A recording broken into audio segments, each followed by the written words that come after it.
بسم الله الرحمن الرحيم. السلام عليكم ورحمة الله وبركاته.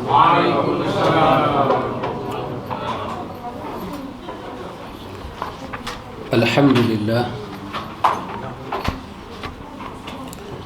اللهم آتي نفسي تقواها وزكيها أنت خير من زكاها أنت وليها ومولاها. أما بعد. إخوة الإيمان، إخوة في الدين، أعزكم الله وأحبكم في الله. الحمد لله ثم الحمد لله. Alhamdulillah ikhwan, dengan limpah kurnia daripada Allah Al-Aziz Al-Hafiz, kita dapat menyambung bacaan kita, iaitu pada muka surat 557 Pak Amir. Masih lagi di bawah tajuk jihad, di bawah tajuk tingkatan jihad. Semoga malam ni kita boleh tamatkan tajuk ni.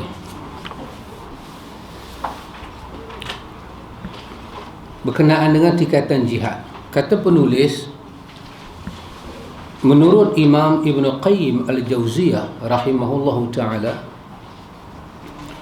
kita boleh sebut perkataan rahimahullahu ta'ala, kita boleh sebut perkataan qaddasallahu ruhahu. Ini menunjukkan kita mendoakan kepada mereka dengan rahmat. Qaddasallahu ruhahu bermakna semoga Allah sucikan ruh dia, dengan makna kata Allah ampun dia, dan ruh dia tidak mendapat azab, tidak mendapat kemurkaan daripada Tuhan. Rahimahullah, semoga Allah merahmati dia. Rahmat, seperti mana kita dah ulang dah banyak kali, rahmat bermakna raqqa, kelembutan. Raqqal qalb. Bila kata raqqal qalb, bermakna orang itu lembut hati dia. Lembut hati bermakna mudah sembang, mudah buat apa semua mudah. Apa yang kita pohon, kita tak ada nak cakap. Apa yang kita minta, dia boleh faham sendiri dan dia tunai semua. Itu dikatakan raqqal qalb. Orang ini lembut hati dia. Maka Tuhan ini sangat lembut hati, maka dipanggil dengan rahmat, sifat rahmat. Maka kerana itu esok di hari akhirat kita akan masuk syurga dengan rahmat Tuhan. Sahabat tanya, wala anta ya Rasulullah, adakah termasuk Rasulullah sendiri masuk syurga dengan rahmat Tuhan? Nabi kata, wala ana, seorang pun tak terkecuali. Kalau dari segi niat kita kerana Tuhan dan dari segi zahir kita berbuat untuk Tuhan, tak sampai kepada martabat yang Tuhan mahu, tapi masuk juga syurga. Kenapa? Rahmat Tuhan, belah kesian dia, lembut hati dia, dia pandang kita. Kerana rahmat itulah kita mendapat keampunan daripada, wa ghufira lahu, dia pun ampun kita, wa syafaqa alaihi, dia pun menunjukkan limpahan kasih sayang daripada kita. Maka kita bila orang mati, kita kata rahimahullahu ta'ala, semoga Allah merahmati dia. Kenapa? Kerana kalau Tuhan tidak rahmat dia pada hari dia mati, tak mana dia nak pergi? Tak mana dia nak pergi? Di sana kita tahu dalam kubur cuma ada dua, imma nikmat kubur, imma azab kubur. Jadi kawan ni nikmat pun tak dapat, azab pun tak dapat, apa yang dia dapat? So tak ada keadaan itu, tak ada. Ditegur oleh Al-Hafiz Imam Ibn Qayyim juga, qaddasallahu ruhahu, dalam kitab dia Ar-Ruh, berkenaan dengan keyakinan sebahagian orang mayat boleh balik ke rumah lepas daripada mati. Ibn Qayyim menegur tanggapan ini dengan perkataan dia, andai kata orang mati itu diazab, bila dia nak keluar daripada azab kubur tu, mai ke rumah. Adakah break time ni, tengah-tengah azab-azab, malaikat kata rehat sah, breakfast pagi? Adakah? Orang kena azab itu 24 jam. Jadi kalau kawan yang mati tu kena azab, macam mana dia nak mai ke dunia? Dan berdasarkan ayat daripada surah Al-Mu'minun ayat ke-100, Allah kata wa min wara'il barzakhun ila yaumi yub'atsun. kami letak mereka di alam barzakh sampai hari kiamat. Ibnu Abbas bila lalu ayat ni, dia kata barzakhun bermakna dinding. Tuhan letak mereka di dinding balik sana. Antara alam mereka dengan alam kita ada dinding, barzakh, dinding. So kita tak boleh ke sana, dia tak boleh ke sini. Dinding tu ada sampai bila? Sampai hari dibangkitkan. Jadi kok mana orang kena azab nak mai? Ibn Qayyim kata lebih parah akidah ini di kalangan orang kafir pun boleh balik mai ke dunia. Maknanya janji Tuhan dan janji Muhammad itu dusta, bahawa mereka kena azab. Kalau mereka dapat nikmat, takkanlah mereka nak tinggal nikmatnya lebih baik daripada dunia tu mai ke dunia. Di antara nikmat Tuhan bagi ke mereka ni nikmat tidur. Dikatakan tidurlah seperti mana tidur pengantin. Nikmat, kenapa Mas senyum? Tidur. Cepat. Okay. Itu tanda tidak nyanyi. Alhamdulillah. Jadi macam mana nak mai? Jadi Imam Ibn Qayyim kata dua-dua tanggapan itu adalah tidak benar. Yang benarnya ruh orang mati tidak akan dapat kembali ke alam dunia. Jadi yang orang duk panggil han tuah mai, han jebat mai, tok cepo mai, tok harimau mai, apa hitam, panglima hitam, tok panglima hitam mai, Sultan Arifin daripada Pulau Besar mai. Semua ini bukan ruh mereka, tak ada kena mengena dengan mereka. Bahkan ini daripada talbisul iblis, daripada tipu daya iblis, tidak ada kena mengena. Maka kita mendoakan mereka dengan rahimahullahu ta'ala ataupun qaddasallahu ruhahu. Baik, Imam Ibn Qayyim dia kata jihad memiliki 4 tingkatan. Maka setiap orang tengoklah dia duduk di tingkatan yang mana, tak sama lah. Baik, sebelum itu bila kita sebut makna jihad, mesti kita ingat balik ta'rif jihad yang ada pada muka surat 547 itu dan 548. Bila kita nak faham makna jihad, kena balik ke situ. Iaitu apa ta'rif dia? Yang ada pada muka surat 547, ya, iaitu menumpukan kekuatan, usaha, kesungguhan, kemampuan, baik berupa perkataan ataupun perbuatan untuk memerangi ataupun melawan sesuatu yang Tuhan tak suka. Itu makna jihad. Jadi kebetulan bila orang kafir ni dia bangkit lawan agama Allah, maka kita lawanlah dia. Maka itu dipanggil jihad melawan kafir. Kita bukan lawan diri dia tu, tapi kita lawan apa yang ada pada dalam diri dia yang dia cuba tunjuk dia tak suka dengan dinullah. Maka dalam melawan itu kita kena tumpah semampu kekuatan kita. Dan jihad juga dengan makna kata kita memusuhi, kita menolak mudafa'ah al-adu, menolak musuh kita dalam bentuk kesungguhan dan kemampuan. Jadi kita ingatlah yang tu.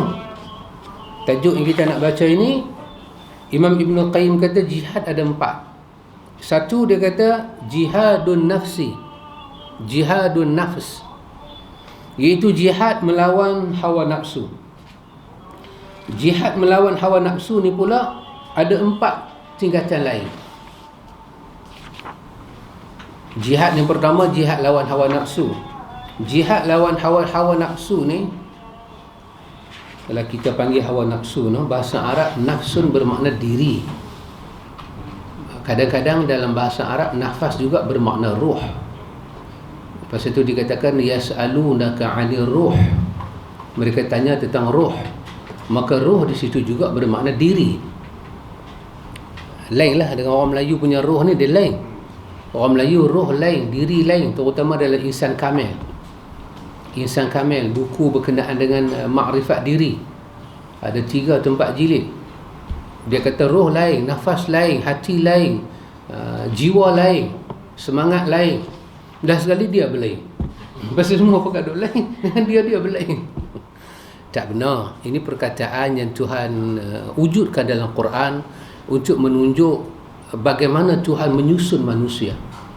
Masa nak mati, Tuhan tak kata ruh. Tuhan kata ya ayyatuhan nafsun. Dia kata nafas. Masa Tuhan nak ambil nyawa orang, dia tak kata ruh. Dia kata kullu nafsin dha'iqatul maut. Tapi maksud dia apa di situ? Yang akan dicabut itu adalah roh manusia. Maka perkataan disusun bersesuaian dengan kalimat, lafaz disusun bersesuaian dengan kalimat yang akan diungkap. Maka mereka bertanya tentang roh, tentang apa yang Tuhan buat, yang Tuhan bubuh dalam diri manusia. Jasad kita ni kan, pasal tu kita ada perkataan jasad.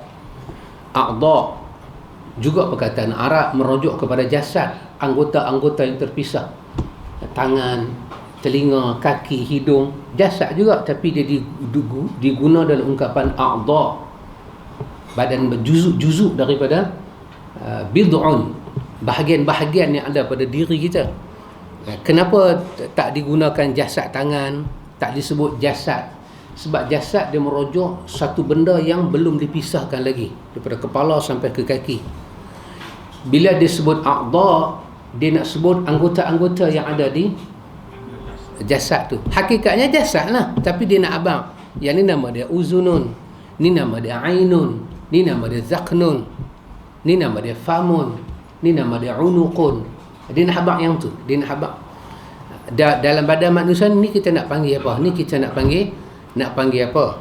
Begitulah Tuhan dengan bijaksana memperkenalkan kepada kita perkataan seperti mana dia kata pada Adam, wa 'allama Adam al-asma'a kullaha. Begitu. Imam Ibn Qayyim kata jihad yang pertama, jihad melawan diri kita. Terjemahan Melayu dia kata hawa nafsu. Hawa satu, nafsu satu. Nafas ni diri lah. Tapi kalau dalam kamus Arab Munjid dia kata nafsu bermakna iradatun nafsi. Yang dimaksud dengan jihad nafas ini adalah iradatun nafsi. Kita melawan iradatun nafsi, kehendak-kehendak, kemahuan-kemahuan diri sendiri yang dia bercanggah dengan kemahuan Tuhan. Tuhan perintah macam ni, diri kita nak canggah. Ketika itu ada jihad. Jihad dengan makna yang kita baca tadi. Kita kena kumpulkan kemampuan kita, kekuatan kita. Kita kena menangkan perintah Tuhan, bukan menangkan iradah nafsi. Apa dia? Kemahuan diri kita. Baik. Jihad ini Imam Ibn Qayyim kata ada 4 tingkatan. 1, iaitu berjihad untuk mempelajari ilmu dan petunjuk, iaitu mempelajari agama yang hak. Seseorang tidak akan dapat mencapai kejayaan, kebahagiaan di dunia dan akhirat melainkan dengan ilmu dan petunjuk. Apabila dia tidak mahu mempelajari ilmu yang bermanfaat, maka dia akan celaka dunia dan akhirat. Yang ni pun ikhwan, kalau kita fikirlah, duduk saja-saja fikir pun kita tak dapat jawapan dia. Apa pasal tak belajar agama nak jadi celaka ni? Ramai orang tak belajar agama senang lenang. Toke-toke arak, toke-toke kasino judi. Apa agama dia tak? Tak ada apa-apa. Biasa-biasa je. Gangster-gangster. Ada sebahagian orang Melayu, pekerjaan dia, orang Melayu Islam, pekerjaan dia apa? Pekerjaan dia pembunuh upahan. Apa pakcik? Hayat killer. Yang killer tu saya ingat, depan tu saya tak ingat, saya tak mau sebut. Hayat killer. Dia ada. Kita bila terkejut bila dia cakap tu, dia ingat dengan gambar orang putih ya. Rupanya dalam Malaysia ni yang ada 40 juta rakyat, ada orang Melayu Islam buat kerja tu. Kerja dia pembunuh umpahan. Tak ada agama lah. Jangan duk cakap pasal kunut subuh pun dia tak kenal. Tapi dia bahagia, rumah besar, pendapatan dia lumayan. Hebat, dia ada keluarga, ada isteri, ada anak-anak. Dia don't touch my family. Dia touch orang tak apa. Orang jangan touch family dia. Dia kata dia cari sampai lubang kubur. Bukan lubang cacing, lubang kubur. Lubang cacing ni memang tak ada hukum lah cacing masuk dalam lubang kita pergi korek balik. Apa hukum? Cacing masuk lubang kita korek balik. Apa haram ke? Mana boleh haram, pasal kita nak buat umpan. Kalau haram tak boleh, nanti cacing tu marah kita. Hukum pun tak tahu, rumah aku ambil kacau. Kita nak ambil cacing dari lubang boleh, tapi nak kencing dari lubang cacing tak boleh. Itu baru haram. Jangan kencing dalam lubang binatang. Ada dua kemungkinan.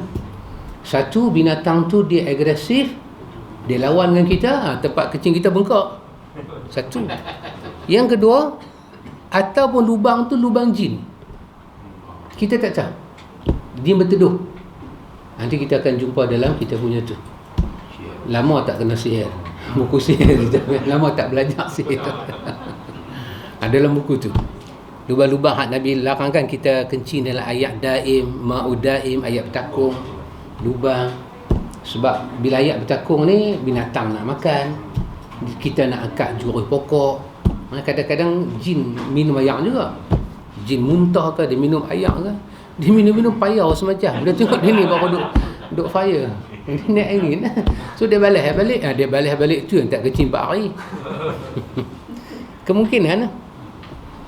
Tapi kalau tanam mayat korek balik ada hukum haram. Tak boleh. Tanam mayat ni kita tanam pukul 4, pukul 6 kita pergi korek balik. Boleh. Bila mayat tu ditanam belum mandi. Boleh. Lain tak boleh. Katalah mayat itu hanya ada insurans, postmortem tak buat. Postmortem tak buat, lepas tu tanam dia. Hukum asal boleh ke korek? Tak boleh. Itu hukum asal, tak boleh. Inilah majlis-majlis fatwa yang mereka beristihad ni, mereka kata boleh kerana nak tolong insurans ni semua. Hukum asal tak boleh. Tak boleh korek. Kena cari kebijaksanaan manusia nak settle macam mana. Lagi satu boleh kes apa? Macam dalam Fathul Mu'in sebut. Kes bila mayat tu tak dibongkar balik, keadilan tak dapat ditegakkan. Sedangkan kawan yang berhadapan dengan hukuman yang berat itu benar-benar perlu keadilan pembelaan. Ini pun para ulama ketika nak bagi ijtihad, ulama silah, mereka beristighfar pada Tuhan. Mereka kata, andai kata tidak ada darurat, tidak boleh dibuat. Darurat maksud dia apa? Hilang nyawa. Hilang nyawa. Pasal itu saya fikir hari ini mayat yang banyak di postmortem ni banyak tak ikut SOP syariat. Kadang-kadang polis main dengan doktor, polis kata doktor punya hal. Saya jumpa sendiri doktor kata bidang kuasa polis. Doktor kata bidang kuasa polis. Saya pergi kepada polis, polis kata doktor punya hal. Gila kita jadi hari tu, man. Kita jadi gila. Betul-betul bidang kuasa siapa? Polis tu kata dengan saya, andai kata jadi apa-apa, aku korek balik main di depan mata hang. So saya fikir balik polis tu masih ada, pegawai polis tu pun masih ada, inspektor tu. Dia tak, aku korek mayat di depan hang. Saya kata tak apa korek, kalau dah kena korek, saya tak boleh lawan tuan polis. Tapi takat yang saya boleh halang, jangan postmortem. Dengan bebannya dia tolak pintu balai. Dengan bebannya, dan dia Melayu. Saya mamak lah. Mungkin dia buat saya kerana tu. Kata juga kan jam tu. Yes. Hukum asal setiap Muslim bila mati, semua orang kena kesian kat dia. Roh dia baru keluar. Polis baik, doktor baik, kena fikir macam mana nak cari jalan tidak postmortem. Itu hukum asal. Dan ahli-ahli agama kena berbincang macam mana nak halang postmortem. Bukan berbincang macam mana nak bagi boleh postmortem. Sebab orang ni dah mati, ada larangan menyakiti mayat. Hal-hal yang pasal tu, hal-hal yang tak masuk akal di postmortemkan. Maka ini tak boleh. Ini sangat-sangat tidak boleh. Tapi bila kita belajar benda ni, baru kita tahu bila tak belajar agama ni memang celaka. Kita mencelakakan orang dengan perbuatan kita. Sangat mencelakakan orang. Yang kedua, berjihad untuk mengamalkan ilmu yang telah diperolehnya. Bila hanya semata-mata berdasarkan ilmu sahaja tanpa amal, maka bisa jadi ilmu itu akan mencelakainya, bahkan tidak bermanfaat baginya. Ini jihad yang kedua pula. Dah ada ilmu, nak kena amal. Ya subhanallah. Malapetaka. Dah ada ilmu, lepas tu ulama kita bahas pula dalam tingkatan ilmu macam mana yang kita mesti amal. Ini ada perkataan ulama hadis. Ini bukan hadis, ini perkataan dia saja. So kita boleh setuju, kita boleh tak setuju. Nama dia Bishr al-Haris. Bishr ba shimra Bishr al-Haris. Dia kata bagi setiap 200 hadis yang kita dengar, bagi setiap 200 hadis yang kita dengar, wajib kita berusaha amal 5 hadis. Daripada 200 hadis kita dengar, 5 hadis mesti kita amal. Tak boleh 200 hadis kita dengar, satu pun tak amal. Jadi kalau 100 hadis, 2,5 ambil 3 lah, senang. Nawawi baru berkenaan 40 hadis kan, kemudian disambung oleh Ibn Rajab Hanbali yang Ustaz Isyam duk ajar tu 52 ke 52. Jadi maknanya tak sampai dah 5 lagi. Tapi kalau 103, 50, 1,5 ha. Nawawi berkenaan hadis 40. Hadis 40. Bila kita dengar hadis, nanti Imam Ibn Qayyim pula ada kitab yang menarik, Darul Miftah Darus Sa'adah. Sangat menarik kitab dia. Dia menjelaskan dan hadis daripada Abdullah bin Mas'ud. Dalam hadis tu Nabi memperincikan bila kita dengar hadis, apa kita kena buat dengan hadis Nabi. Itulah hadis yang saya cuba nak jadikan daurah pada Khamis ni. Dengar apa Imam Ibn Qayyim cakap. Bila kita dengar hadis, apa sebenarnya ada dalam hadis itu. Pasal itu dengar hadis dengan benda lain daripada hadis sangat berbeza. Kita boleh gelak, kita boleh tak mau, kita bolehlah buat halal balai untuk benda selain daripada Quran dan hadis. Tapi untuk Quran dengan hadis tak boleh. Nanti ada tuntutan di hari akhirat. Perkataan sadaqallahul azim, perkataan sadaqa Rasulullah itu akan ditanya di hari akhirat nanti. Apa yang kamu kata dalam surah Al-An'am, Allah suruh Nabi Ibrahim kata qul sadaqallah. Allah kata Ibrahim, dengan setiap wahyu yang turun ini kau katakanlah benar Allah. Jadi apa yang benar? Quran benar. Sekarang buka riwayat hidup kita, tang mana yang kau amal? Kalau dia benar, maka itu semua ada pertanggungan jawaban di sisi Allah. Jihad yang ketiga, berjihad untuk dakwahnya, mengajarkannya kepada orang yang belum mengetahui. Apabila dakwah ini tidak dilakukannya, maka hal ini termasuk menyembunyikan ilmu yang telah Allah turunkan, baik berupa petunjuk maupun keterangan-keterangan. Maka ilmunya tidak akan bermanfaat dan tidak pula dapat menyelamatkannya daripada azab Allah. Ini yang ketiga, termasuk dalam jihad, jihadun nafs. Saya fikir ini salah, tapi saya fikirlah, tapi mungkin salah. Boleh terima, boleh tolak. Kita ni cuma ada 2 tuntutan berdakwah. Satu, nama kita duk belajar ni, kita ambil daripada kalimah la ilaha illallah Muhammadur Rasulullah. Daripada la ilaha illallah dia jadi da'watul tauhid. Dari Muhammadur Rasulullah dia jadi da'watul sunnah. 2 benda saja yang kita kena dakwah. Dakwah kepada tauhid dan dakwah kepada sunnah. Habis. Lain tidak menjadi kewajipan. Kita tahu banyak maklumat lain, itu semua jadi ikut suka kita lah. Nak kongsi boleh kongsi, tak mau kongsi tak payah kongsi. Tapi apa maksud dia? Aksesori. Boleh. Aksesori maksudnya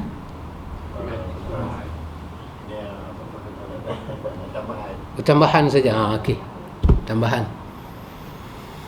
Tapi dalam riwayat Muslim, Nabi cuma kata ballighu anni walau ayah. Nabi suruh sampai hanya dari dia.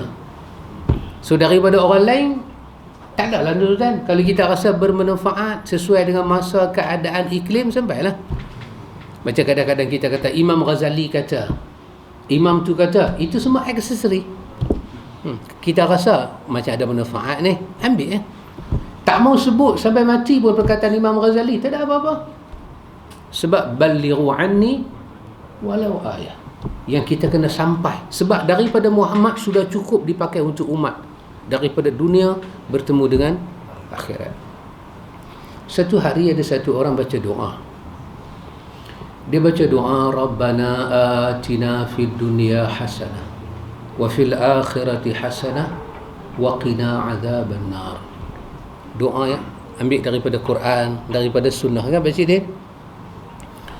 Maka satu orang tanya kat dia, Syekh ni tanya kat dia, kau minta kepada Tuhan atina fid dunya hasanah, kau minta kepada Tuhan dalam dunia ini bagi hasanah, betul? Betul. Syekh tu tanya kat dia, Syekh tu kata, apa dia hasanah di dunia ni? Nama bini Hasanah ke? Ada orang nama bini Hasanah apa man? Ada kan? Nama dia Hasanah. Nama dia Hasanah. Laki dia baca doa Rabbana atina fid dunya hasanah, dia senyum. Oh, mak dia mau aku seorang aja. Wa fil akhirati hasanah. Hui, sampai kiamat mau aku. Dia kata laki dia setia. Ini bini yang bengong. Okeylah. Dia apa makna hasanah? Itu dia kata hasanah itu makna dia kebaikan.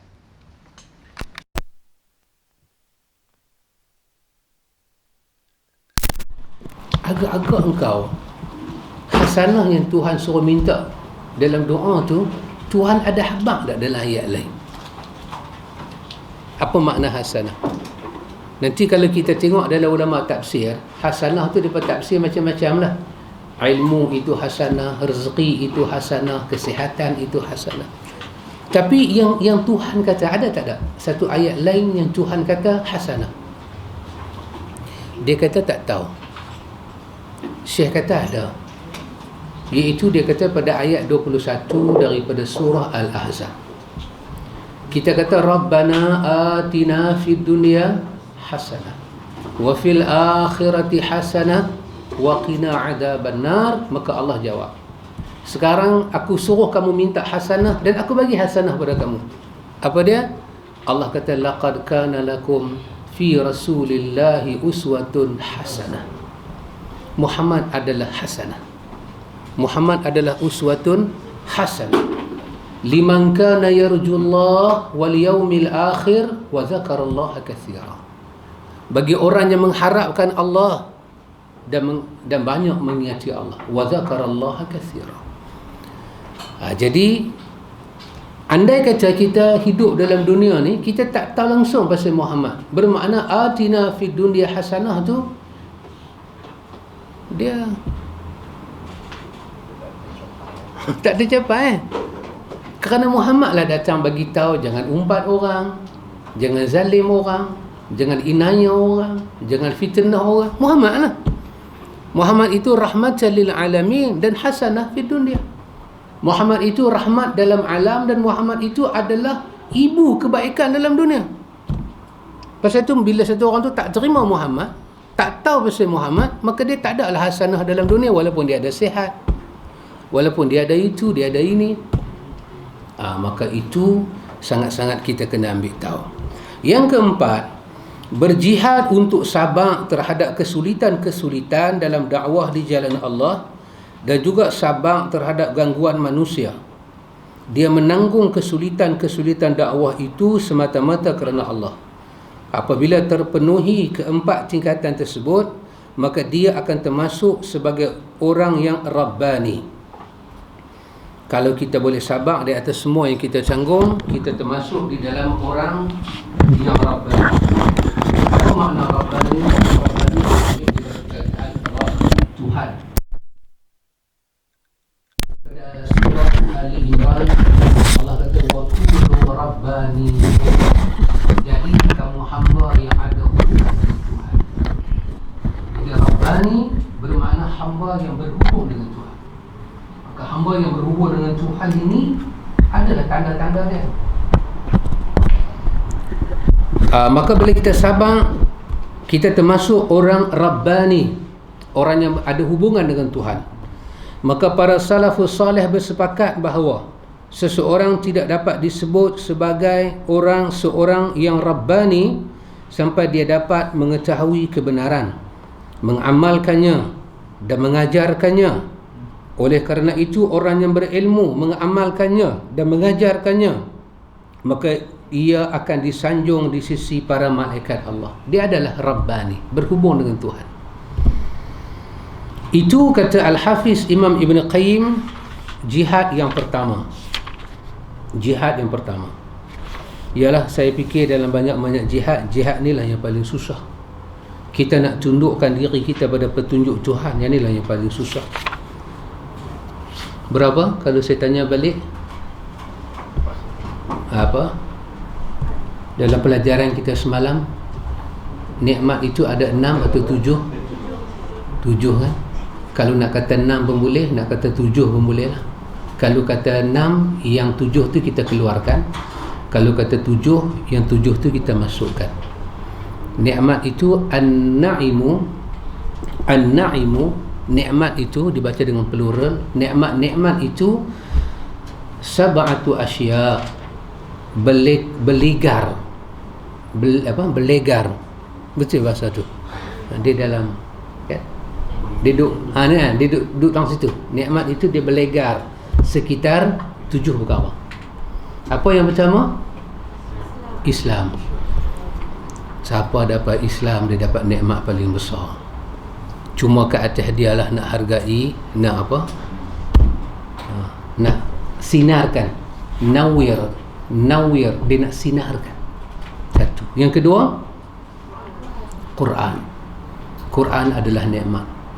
Jadi bila kita sebut Quran, kita tak payah sebut sunnah, automatik kan? Dalam riwayat Imam Ahmad daripada Ma'dil Karib, Nabi kata diturunkan kepada aku Al-Quran, utitul Quran wa mislahu ma'ahu. Setiap kali diturunkan Al-Quran, diturunkan selepas itu seumpama Al-Quran, bersama dengan penurunan Al-Quran. Ini hadis Imam Ahmad, hadis sahih. Imam Ahmad kata maksudnya apa? Bila Tuhan turunkan Quran, Allah akan turunkan sunnah, mengizinkan Nabi Muhammad memberi syarahan kepada ayat itu, dan bagi pada Nabi macam mana nak terang ayat itu. Maka Nabi kata, tidak diturunkan kepada aku Quran, melainkan utitu mislahu ma'ahu. Maka Nabi kata sunnah ni mislahu, sama dengan Quran. Maka ulama-ulama kita kata Quran memerlukan sunnah lebih daripada sunnah memerlukan Quran.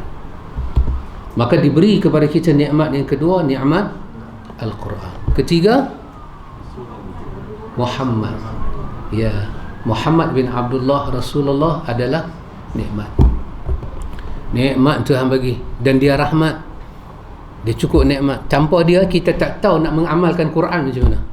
Andai kata diturunkan Quran tanpa dibangkitkan Muhammad, akan lingkup Quran. Kita akan jadi bukan 72 puak, saya tak tahu 700 ke, masing-masing dengan Quran.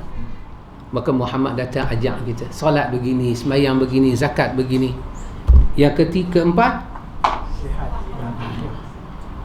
sihat badan, al-afiyah, sihat, keselamatan lah. Baiknya kita terjah kesejahteraan tubuh badan, lingkungan kita. Ya betul, kesihatan, kesejahteraan kita adalah nikmat. Yang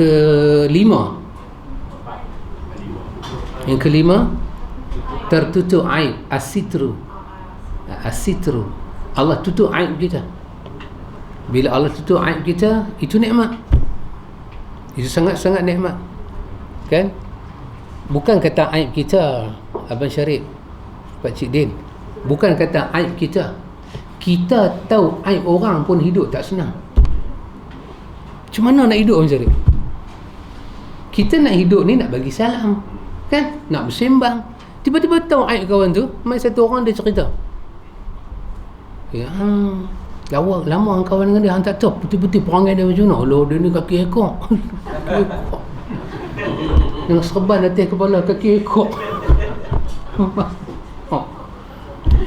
Apa mantu sahabat mai jumpa saya, Dia kata kat saya, "Ustaz, berapa tahun dah Ustaz berhenti rokok?" Dia tanya saya, "Berapa tahun berhenti rokok?"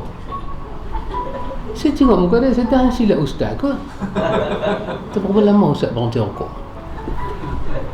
Saya kata kat dia, saya kata, "Sahabat, wallahi daripada saya kecil sampai saya hari ni saya tak pernah isap rokok." Tu dia kata buat saya. Dia kata jangan duk ranjau, duk julutong tak isap rokok, ranjau. Mana saya tak kata pelak. Mana jangan duk ranjau, dia buka julutong, takkan tak pernah. Saya kata saya tak pernah isap rokok. Memang saya tahu julutong tu black area. Kan? Orang jual dadah situ, jual ganja situ, semua situ black area.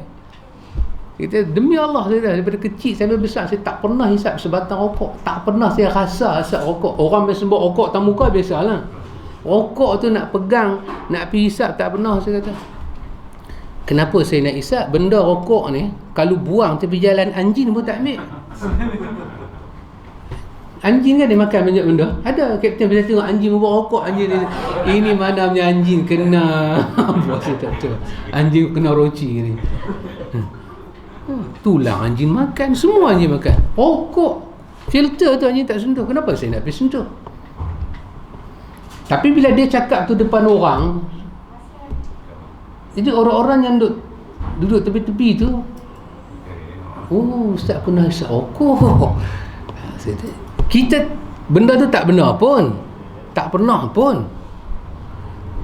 Bila kita tahu aib orang pun jadi malah bercakap. Apatah lagi aib kita orang main cerita. Dia akan buat kita down. Benda kita tak buat, orang tuduh kita buat. Kita jadi down. Tiba-tiba Allah tutup. Dunia banyak bercakap.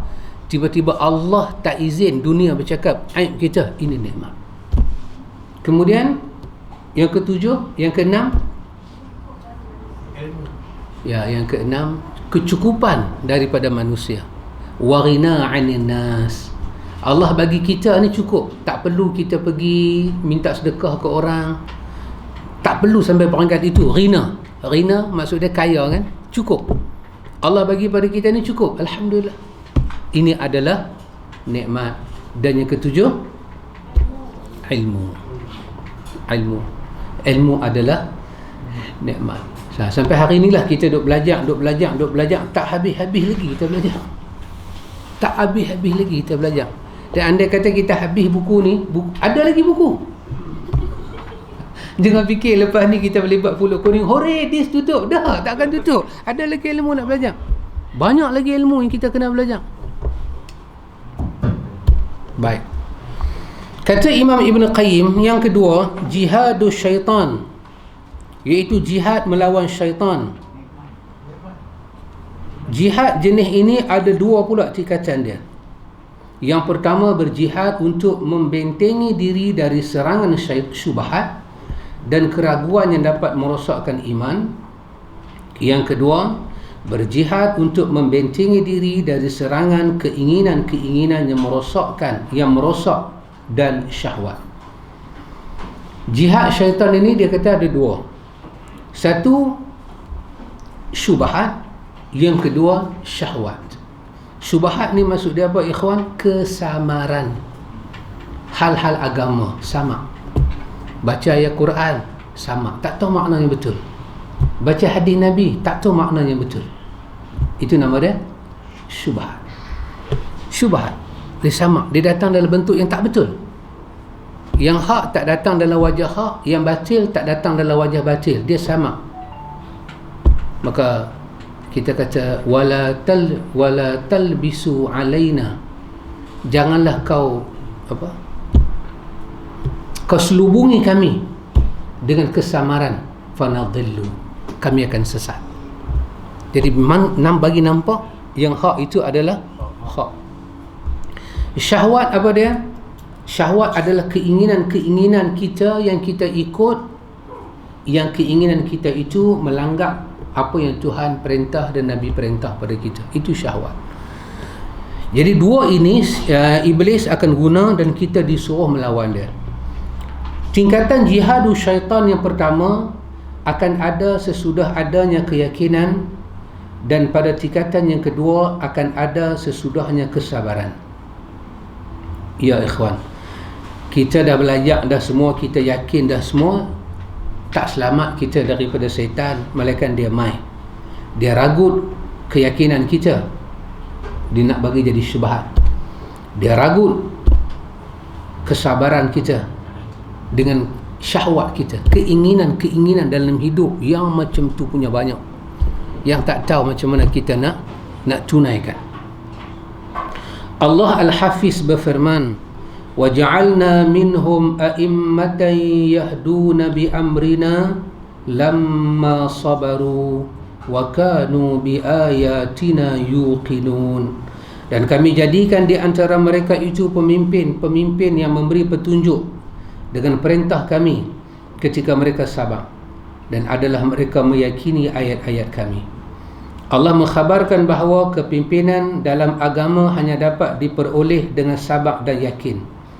Sabar itu akan dapat menolak syahwat dan keinginan-keinginan yang rosak, sedangkan yakin akan dapat menolak keraguan dan syubhat. Betul ikhwan, kerana itu para ulama kita kata, kita duk belajar ni ikhwan, sekurang-kurangnya kita belajar ni, kita nak ada 5 hasil, kurang-kurang 5 hasil, ataupun 6, yang benarnya 6 hasil. Yang pertama apa dia? Hilang daripada kita al-jahlu, hilang daripada diri kita kejahilan. Betul Pak Cik Bari? Ya, nak angkat je. Dan kita nak kita nak petunjuk daripada Allah dan Rasul yang mengangkat kejahilan kita, bukan nak benda lain. Sebab benda lain, kalau dia suluh, dia kata kita jahil, suluh dia tak tepat. Kalau dia bagi ubat pada kita, ubat dia tak berkesan. Jahil tu masih ada bekas. Pak cerita bekas, bila satu benda diangkat ada bekas kan, kadang-kadang bekas itu bermasalah daripada benda yang ada. Bila Quran dan Sunnah sebagai petunjuk, dia suluh jahil kita, bekas tu pun dia bagi hilang, maka kita akan keluar secara total dan fatal daripada dunia jahil. Maka kita memerlukan bimbingan Tuhan. Pakcik, setelah nyata begini Nabi buat, kita belajar dalam sunnah, belajar, tiba-tiba masih ada lagi soalan, mestikah kami buat lagu tu? Awak salah ke kami buat macam lain? Itu menunjukkan bekas jahil masih bertapak. Dia tak kenal, dia tak tahu apa-apa. Tapi sunnah, dia datang, bila di situ ada Muhammad, di situ Muhammad waqaf, kita waqaf. Di situ Muhammad berjalan, wasal, kita wasal. Sunnah ni dia hanya sami'na wa ata'na, dia buat. Kejahilan. Macam mana nak rawat penyakit ni? Abang cari, saya bagi contoh yang klasik. Contoh ni kalau kita bagi orang mudah marah dengan kita kan, contoh yang klasik. Sampai bila soalan nak hilang kita sebagai umat Muhammad? Ya betul lah Muhammad tak buat tahlil. Salahkah kami buat tahlil untuk orang mati? Yang ni nak bagi hilang macam ni? Soalan ni tak benar. Kerana kalau dikatakan Muhammad itu rahmatan lil alamin, Muhammad itu pembawa hasanah dalam dunia, tak mana saja dia duduk, dalam bentuk dia buat atau dia tinggal, itu rahmat. Tapi bila kita ragu, maka bermakna dalam hati kita ni belum ada keyakinan. Pasal itu syubhat ni datang. Soalan-soalan ni syubhat, meragukan. Betul Muhammad tak bawa, betul Muhammad tak bawa, tapi ulama, bukankah mereka waris Nabi? Dia terlupa apa makna waris. Dia terlupa apa makna waris. Dia kata dia waris bapa dia, dia lupa apa dia, apa kena ada pada diri dia, baru dia dipanggil waris pak dia. Aku waris pak aku, apa ada kat hang sampai dipanggil waris? Sekurang-kurangnya dia ada bin. Bin tu lah waris. Selama dia duk pegang bin bapa dia, dia kena jaga nama pak dia. Kita terlupa. Soalan-soalan syubhat ini datang. Maka bila kita belajar, kita nak mengangkat daripada jahil supaya ilmu tu datang. 1, 2, Apa dia? Kita nak belajar daripada syak kepada yakin. Kita dapat yakin, kita mula yakin. Yakin ni tak datang, kata para ulama, kalau tak bertemu dengan dalil.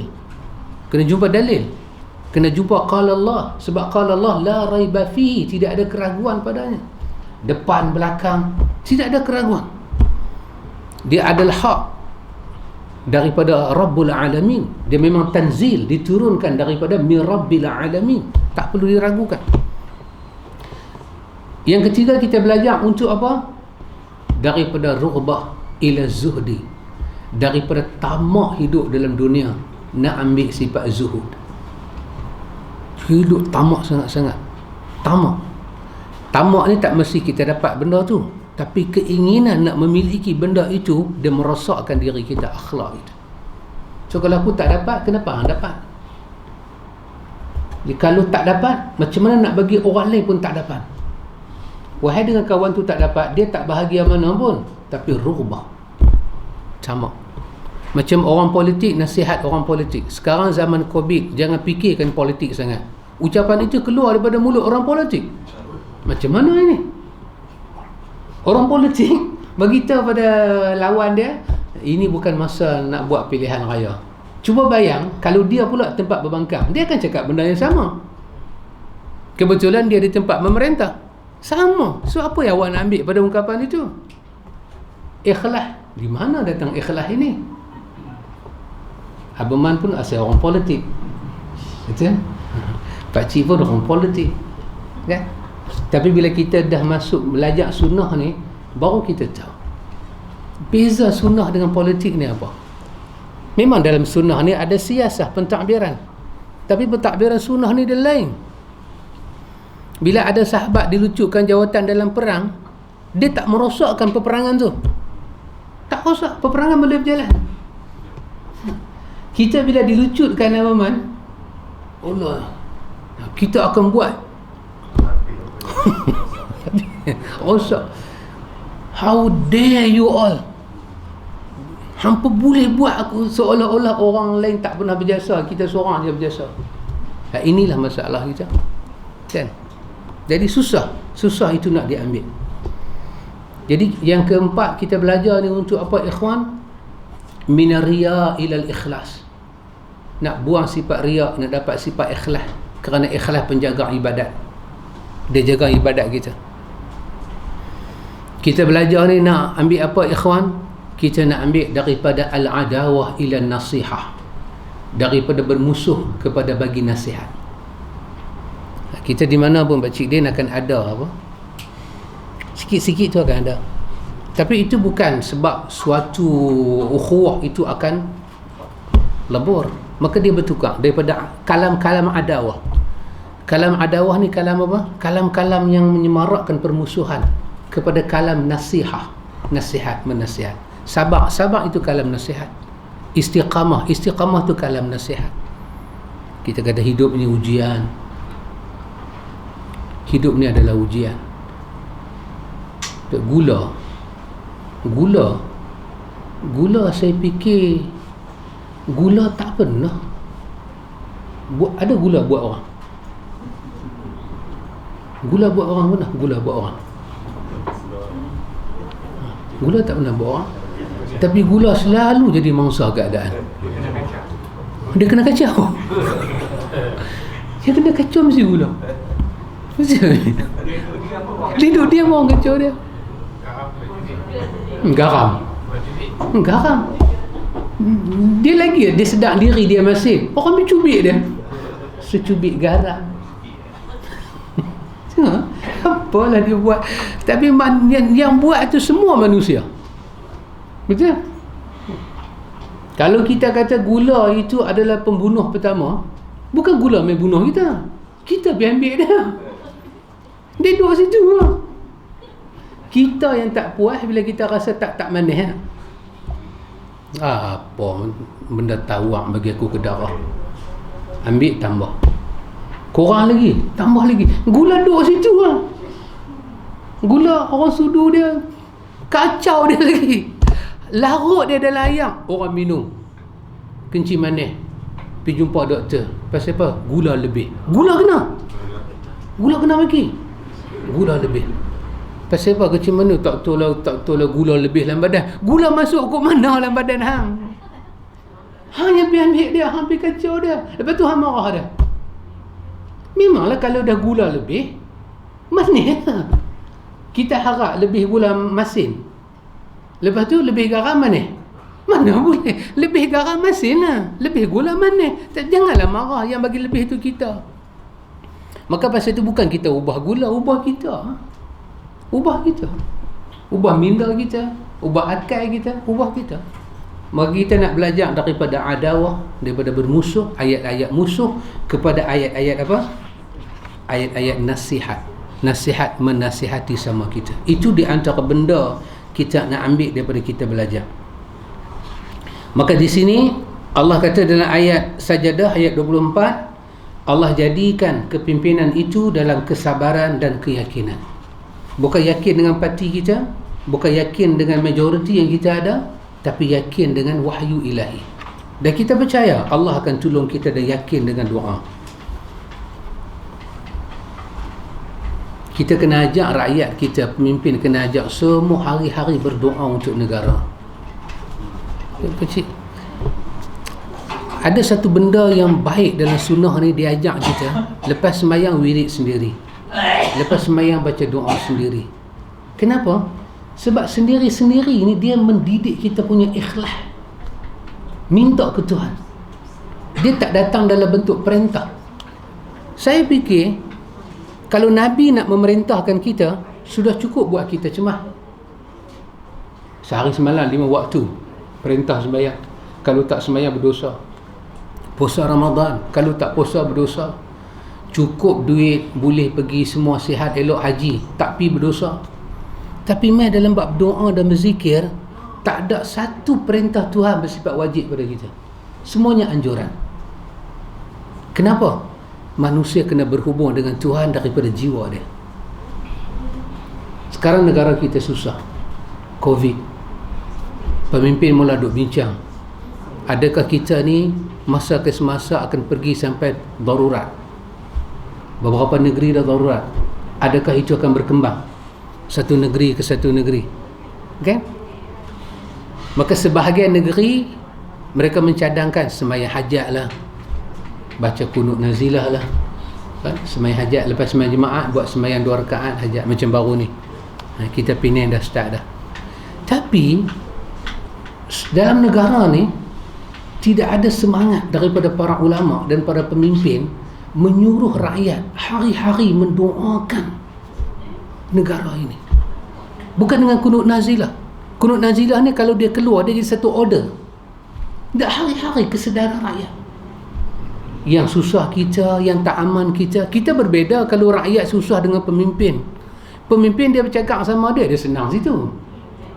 Dia tak ada apa. Nothing. Yang nanti kedai runcit tutup, yang tak boleh mentekan darah ni kita.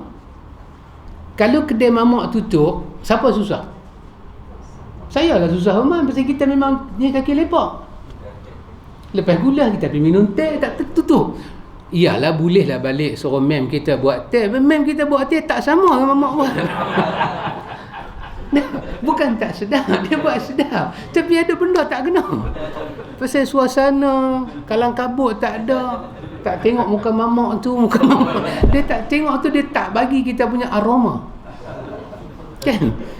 Bukan pasal kita lapar pun, pakcik, secawan teh tu bagi kaki kedai lah, bagi yang bukan kaki kedai tak ada apa-apa. Ya, tapi dari tak digalakkan rakyat berdoa supaya rakyat tengok nasib negara. Negara ni kalau kita boleh ibarat dia ni manusia, macam mana punya sengit dah dia ni. Pertama, dia sengit dengan karena pemimpin, sengit dia.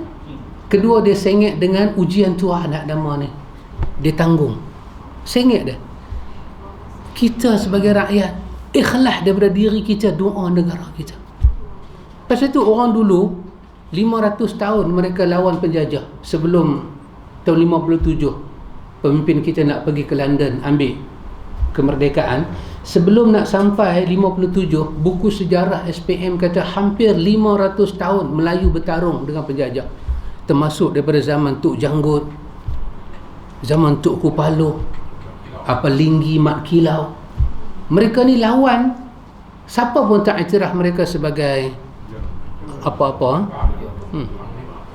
Terengganu ada pahlawan dia, Pahang ada pahlawan dia, Pulau Pinang ada pahlawan dia, semua bergabung. Dan masa tu juga minoriti daripada kumpulan yang bukan Melayu membantu. Bahkan negara ni pernah jadi masalah dulu. Melayu pernah bantu Cina, Cina pernah bantu Melayu dulu. Masa tu semua fikir nasib negara nak jadi apa, dan Tuhan tolong. Tapi bila sekarang ni kita maju, kita aman, ulama-ulama kita pun hebat, ada pejabat, ada driver, daripada office ke rumah, rumah ke office, mesyuarat pun dalam hotel. Tak macam ulama dulu mesyuarat fatwa dalam masjid. Ulama hari ni mesyuarat luar negeri, luar negara, nak cari tempat ada snow, nak pergi Turki, tengok macam mana kucing Turki main snow. Begitu hebat kita boleh berfatwa, tetapi kita hilang tarbiyah pada rakyat.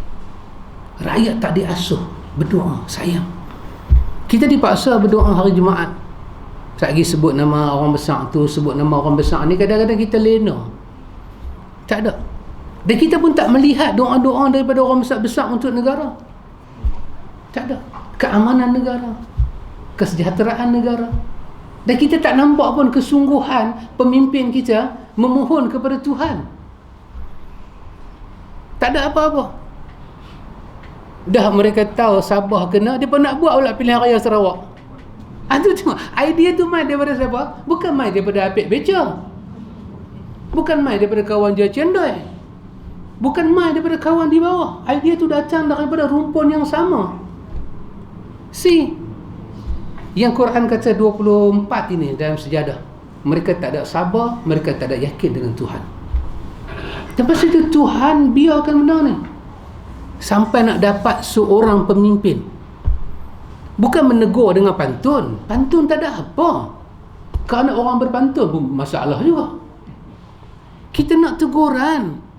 Sekurang-kurang start oleh para ulama, didik rakyat. Didik rakyat. Saya saja kata pakcik, dulu sekitar tahun 90-an, saya duduk belajar lagi, Khamis malam Jumaat ni nak tunggu depan televisyen. Nak tengok apa? Forum Perdana. Masih ingat? Dah tahun 90-an. Masa tu siapa dalam Forum Perdana? Profesor Datuk Dr. Harun Din, lagi Datuk Ismail Kamus, Dr. Hassan Ali, Dr. Hassan Din, tokoh-tokoh besar lagi kan, Datuk Ishak Haji Bahrom. Kalau Pulau Pinang ni wakil kita Datuk Samsuri Haji Ahmad.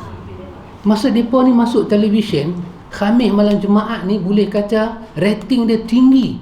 Kalau TV 2 buh filem P. Ramlee, baru lawan. Baru lawan.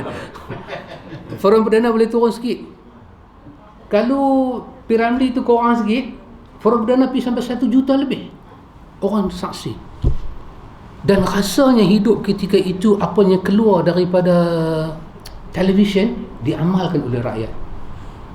Tapi sekarang ini, sebelum Covid mai, apabila muka-muka ni dihalang masuk oleh sebahagian orang yang bergelar pemimpin, dia pun digam.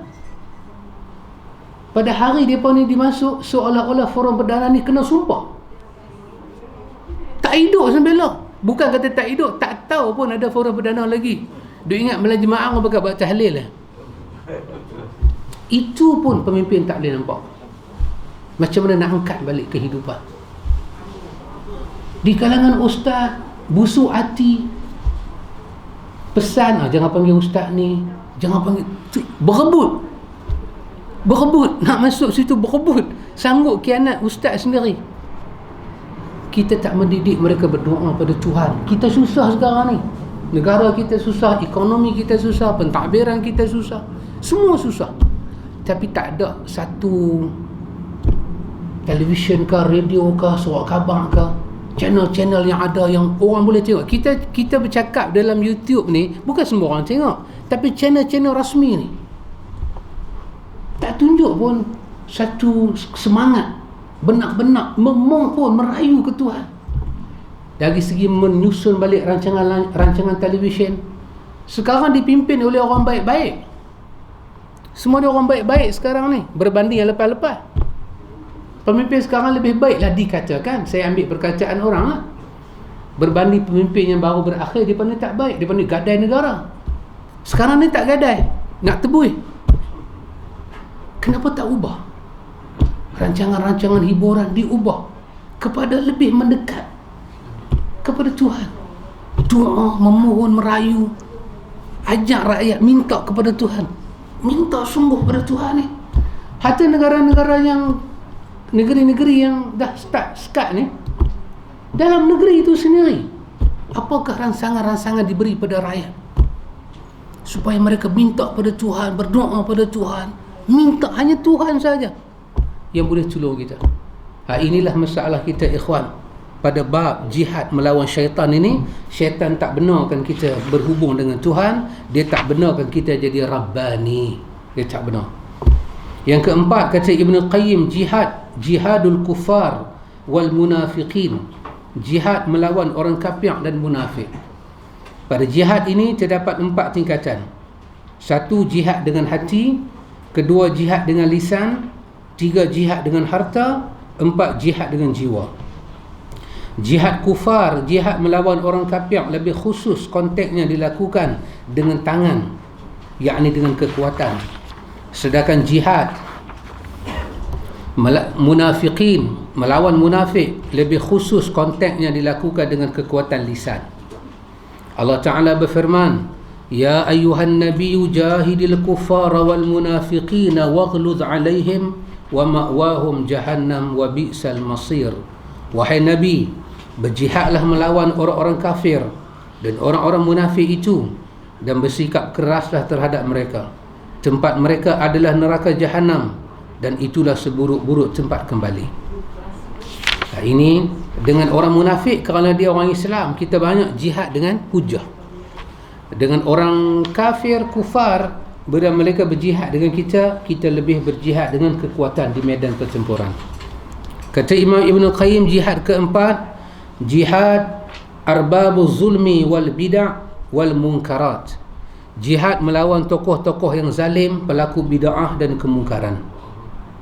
Dengan bid'ah pun kita jihad.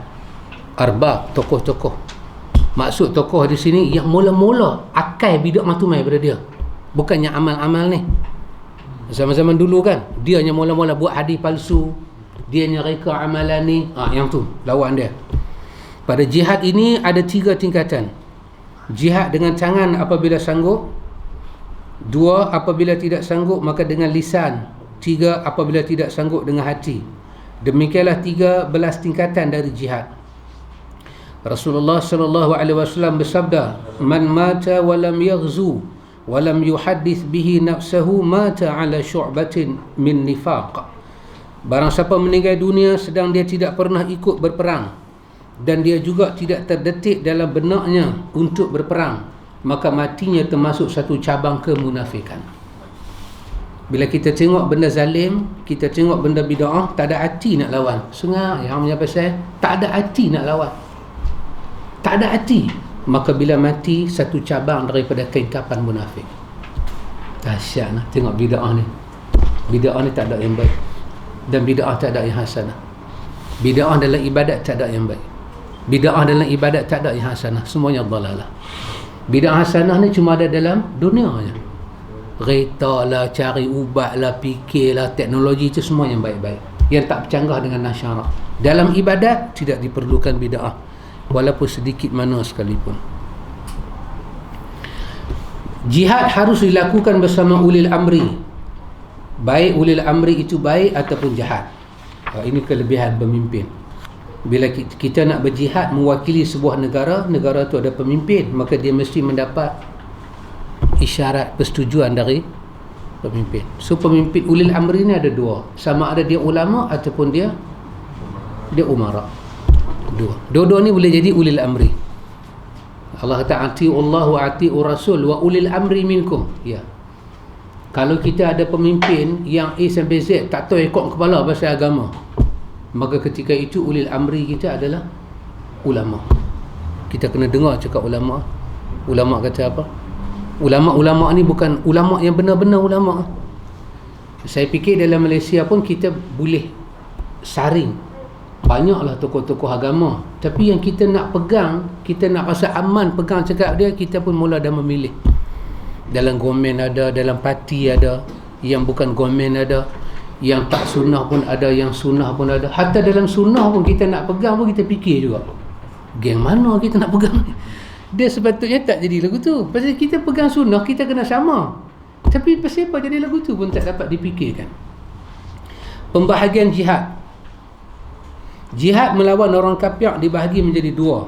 Satu, jihadul fathi wa talab, yakni jihad secara ofensif. Ofensif. Apa maksud dia?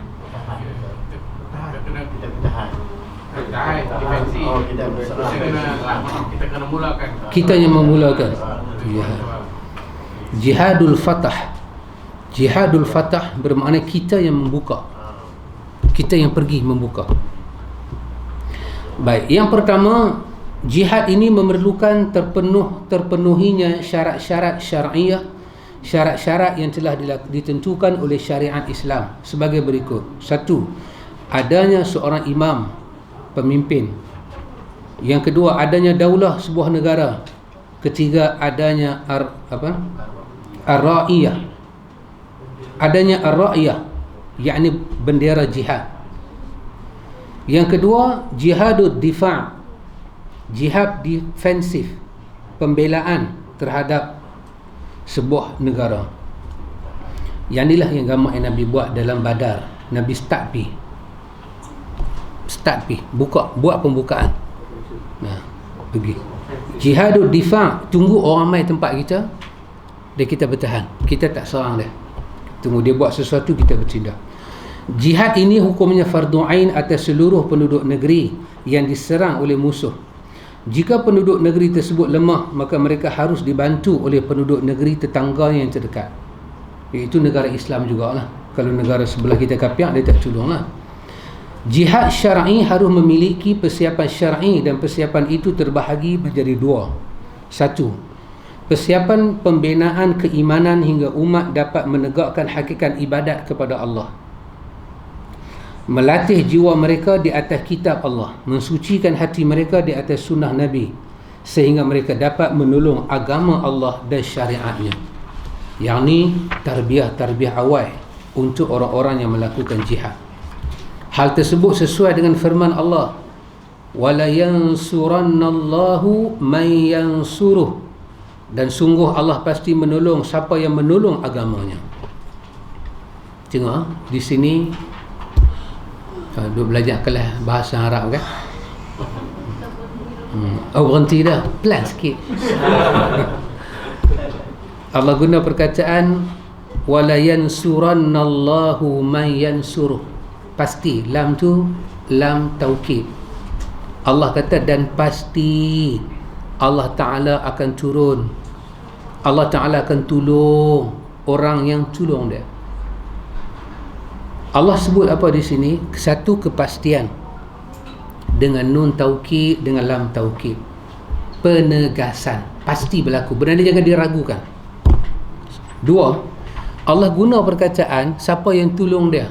Cuba tengok, Maha suci Allah daripada memerlukan pertolongan. Tapi kenapa dia kata dia tolong orang yang tolong dia? Kerana ini nama dia lita'zim, menunjuk pengiktirafan, kehormatan, pengagungan Allah bagi pada orang yang menyumbang untuk agama dia. Kita sumbang untuk agama, Tuhan kira macam tolong dia. Maha suci Tuhan daripada perlu pertolongan. Besarnya sumbangan itu, walaupun tenaga, walaupun apa sekalipun. Maka Allah kata pasti Allah tolong siapa-siapa yang tolong dia. Itu diperlukan semangat-semangat dalaman ruhi untuk tolong orang, untuk persiapan orang yang berjihad. Dua, persiapan fisik, yakni mempersiapkan jumlah pasukan dan perlengkapannya untuk melawan musuh-musuh Allah dan memerangi mereka. Allah berfirman, وأعدوا لهم ما استطعتم من قوة ومن الرباط الخيل ترهبون به عدو الله وعدوكم وآخرين من دونهم لا تعلمونهم الله يعلمهم وما تنفقوا من شيء في سبيل الله يوفى إليكم وأنتم لا تظلمون. Dan persiapkanlah untuk menghadapi mereka. Kuatkan apa sahaja yang kamu sanggupi dari kuda-kuda yang ditambatkan untuk berperang, yang dengan persiapan itu kamu menggentarkan musuh-musuh Allah, musuhmu dan orang-orang selain mereka, yang kamu tidak mengetahuinya sedangkan Allah mengetahuinya. Apa sahaja yang kamu nafkahkan di jalan Allah, nescaya akan dibalas dengan cukup padamu, dan kamu tidak akan dirugikan. Menghidupkan kewajipan jihad dengan segala ketentuan syariatnya adalah wajib dengan mematuhi syariat-syariatnya. Memberikan sifat kepada orang-orang yang menghidupkan jihad yang wajib menurut ketentuan syariat dengan kata-kata apa?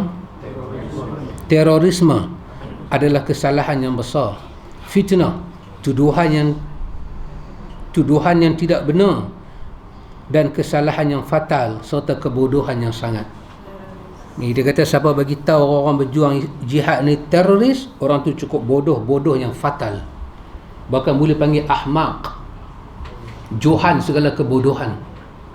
Dalam banyak-banyak bodoh buat pertandingan, dia yang menang. Johan bodoh. Nama dia ahmaq. Adapun melakukan kekacauan, melemparkan bom pula, bunuh diri dengan bom mobil, menakut-nakuti orang yang aman atau orang-orang yang dijaga keamanannya oleh negara, membunuh anak-anak, wanita dan orang tua dengan nama jihad dari agama ini adalah tidak benar. Perbuatan ini menentang Allah Ar-Rafiq, Rasulnya sallallahu alaihi wasallam, dan kaum mukminin. Mereka telah keluar dari jalannya. Mereka telah keluar dari jalannya ulama yang pemahaman ilmunya sangat mendalam. Tak betul lah kita nak bom di mana? Tempat perang tu lah. Pasal apa pergi bom building orang? Kita nak bunuh orang masa pertempuran tu lah. Dia tu keluar daripada medan tempur, lari balik rumah dia. Tidak kita pergi ligan sampai rumah. Tak boleh. Keluar daripada border tu tak boleh bunuh lah. Orang surrender tak boleh bunuh. Mudah-mudahan Allah memberi taufik kepada kita semua untuk dapat melaksanakan jihad yang syar'i sesuai dengan pemahaman salafus salih, agar agama tegak kerana Allah di atas seluruh agama, agar agama Allah tertegak di atas seluruh agama dan mengenyahkan semua bentuk kesyirikan dan bid'ah yang menghalangi tegaknya agama ini. Oleh sebab itu, kewajipan kita sekarang sebelum dikumandangkan jihad oleh ulil amri, maka kita mesti menuntut ilmu syar'i, mengamalkannya, mendakwahkannya. Bahkan Allah Subhanahu wa taala memerintahkan kita berjihad melawan orang kafir dengan Al-Quran. Allah Ta'ala berfirman, wala tuti'il kafirina fala tuti'il kafirina wajahidhum bih jihadan kabira. Maka janganlah kamu mengikuti orang-orang kafir dan berjihadlah terhadap mereka dengan Al-Quran, dengan jihad yang benar. Ikhwan, artinya kesimpulan daripada kita belajar, perkataan jihad itu besar, mulia, dan jihad tidak dilakukan dengan sewenang-wenang seenak edewe. Hari ni Agus tak ada. Tidak dilakukan dengan sewenang-wenangnya. Bahkan jihad itu ada tujuan yang besar, mengangkat agama Tuhan. Siapa-siapa yang berjihad sehingga agama Tuhan dipandang tak betul, maka jihad itu salah. Dan sekarang ni kita dalam Malaysia ni ada tak jihad Abang Syarif? Balik pada makna jihad.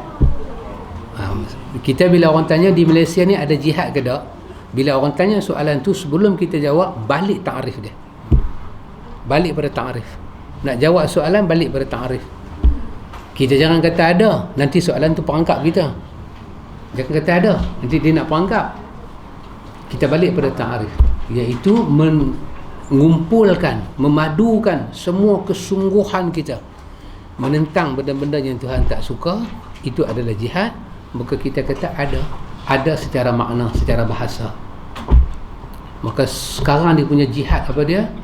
Mulut saya, mulut kita yang mengaji ni, kita jumpa siapa pun, kita kena kumpulkan semaksimum bahasa yang kita ada, mengajak kawan-kawan kita, rakyat dalam negara ini memohon bantuan pada Allah agar musibah ini selesai. Itu jihad kita.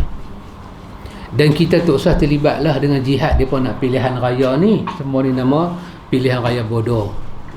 Sebab apa? Covid duk ada nak pilihan raya, mereka dah tengok dah mangsa jadi macam mana. Yang duk hospital semua rakyat lebih banyak daripada pembesar. Rakyat kalau masuk hospital kena ikut queue, pembesar masuk potong queue. Beza sangat. Ambulans kalau ambil pembesar, dia tak kata apa, dia gelak lagi. Ambulans kalau ambil rakyat, dia maki daripada rumah sampai masuk wad. Dah tahu Covid keluar merata. Kita rakyat kena kuarantin, pemimpin keluar tak kena kuarantin. Ini benar-benar. Pasal itu kita rakyat ada tengok, kita slogan kita kan, kita jaga kita. Biasa dengar tak? Kan? Mana ada kita jaga kita? Pasal itu Tuhan tak tolong kita. Pasal kita jaga kita, kita putus hubungan kita dengan Tuhan. Patut dalam kategori ni kita kena kata apa? Tuhan kena jaga kita, Tuhan kena tolong kita. Tak, kita jaga kita. Last sekali siapa jaga siapa? Rakyat jaga rakyat, pemimpin tak jaga rakyat.